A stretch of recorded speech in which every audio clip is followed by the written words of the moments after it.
Wannan shine babban titin Yola zuwa Mubi, wanda a baya gwamnatin Najeriya karkashin jagorancin Muhammadu Buhari ta bayar da aikin shi a shekarar 2017. Titin yana da nisan kilomita 194.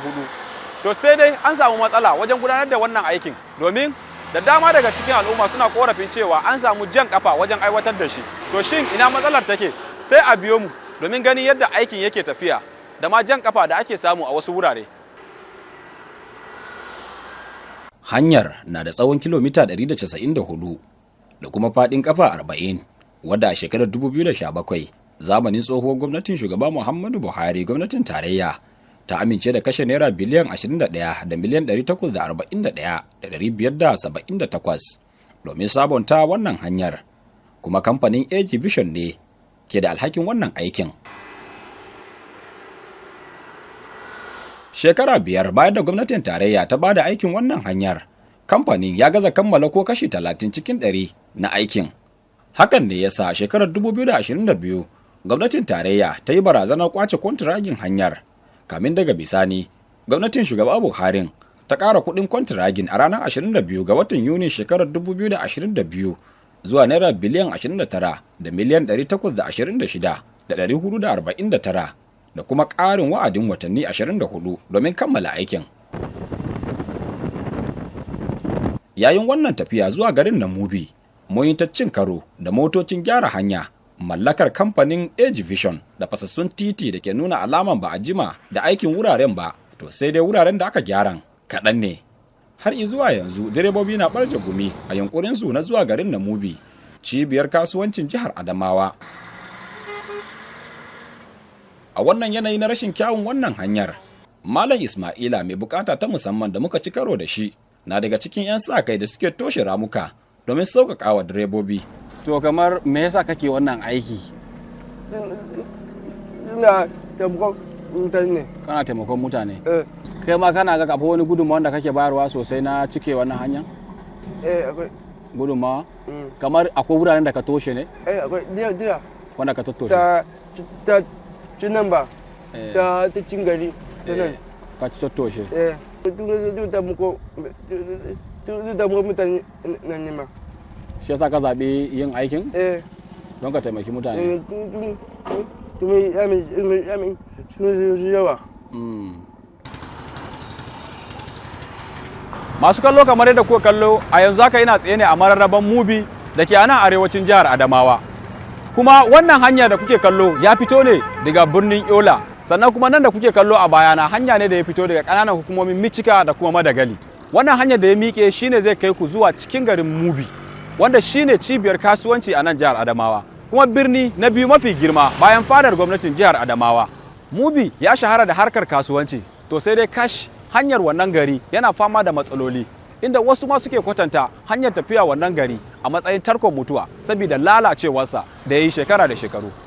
Garin Mubi cibiyar kasuwancin jihar Adamawa, yanki da a baya ya sha fama da bala'iran Boko Haram, amma a yanzu hada-hadar kasuwanci ya koma kamar yadda yake a da. To sai dai direbobi musamman na motoci da ke dakon kaya na shafe fiye da sa'anni da ake kiyasta matafiya za su shafe domin isowa garin saboda sarƙaƙƙiyar da ke wannan hanyar. Kuma a halin yanzu ƙasa da watanni 4 ya rage wa'adin da tsohuwar gwamnatin shugaba Muhammadu Buhari ta baiwa kamfanin domin gyaran wannan hanyar. Muna iya cewa har ya zuwa yanzu kamfanin bai kai ga kammala kaso 50 cikin 100 na sabonta wannan hanyar ba. To hanya dai sai dai godiya, amma hanyar nan gaskiya tana buƙatar agaji da gwamnati, saboda yanzu a da muna tafiya lokacin da hanyar yake da kyau daga nan Mubi zuwa Maraba ba ka wuce minti 15 ma ka gama zuwa wurin. Zuwa Yola ba? Zuwa Yola gaba ɗayanta ba ka wuce awa 1 da rabi zuwa 2 ka je, amma yanzu in ka tashi daga nan kafin ka je Yola sai ka doshi wajen awa 4 kana faman tafiya baka sayin da kake ba. Bukatar mu dai muna roƙo ga gwamnati da Allah a daure a taimaka a gyara mana hanyar nan. To gashi nan dai hanya ba daɗi, da za mu samu dai a gyara mana hanya daga nan har Gombe har Yola, ai kaga falillahi hamdu. Ina kira dai da gwamnati dai ta tausaya dai ta duba ta dan tausaya mana dai ta gyara mana. Da fatan kuma Allah ya taimake mu.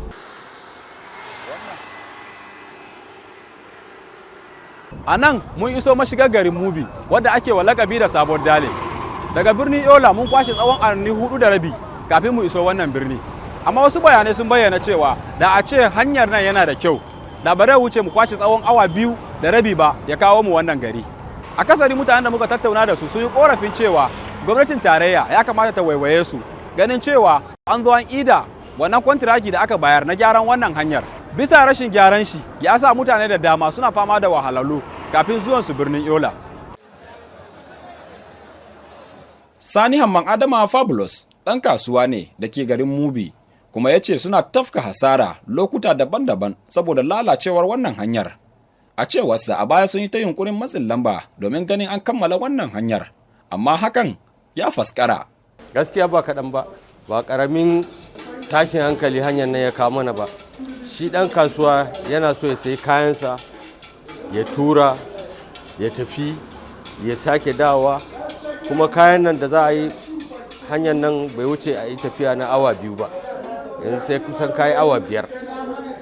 Kaga duka wannan yana cikin ɓacin lokaci da ake yi, ɓata lokaci, ga motoci suna nan suna ɓaci a kan hanya, duka wannan ba daɗi. Motoci sun sha faɗuwa, mutane sun mutu a hanyar nan, ba daɗi. Wannan muna roƙon gwamnati ta yi ƙoƙari ta taimaka mana, ta gera mana. In sun yaka mu za mu ce gwamnatin Tinubu da na shi Fintiri a zamanin su sun yi mana ƙoƙari, sun gera. Allah ya saka da alheri.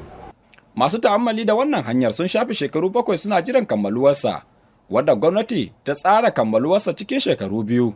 Abin tambaya a nan shine, shin me yasa aikin hanyar yake tafiyar hawainiya? Yaushe za a kammala aikin? Wani siddabaru za a bi domin kammala wannan aikin cikin watanni 4 da ya rage, ganin cewa an shafe shekaru 7 ba a yi rabin aikin ba? Amsoshin wannan tambayar kamfanin Age Vision ne kadai zai iya bada su. Da karamar hukumar Mubi da ke arewacin jihar Adamawa, Mubarak Aliyu Sabo Yaro,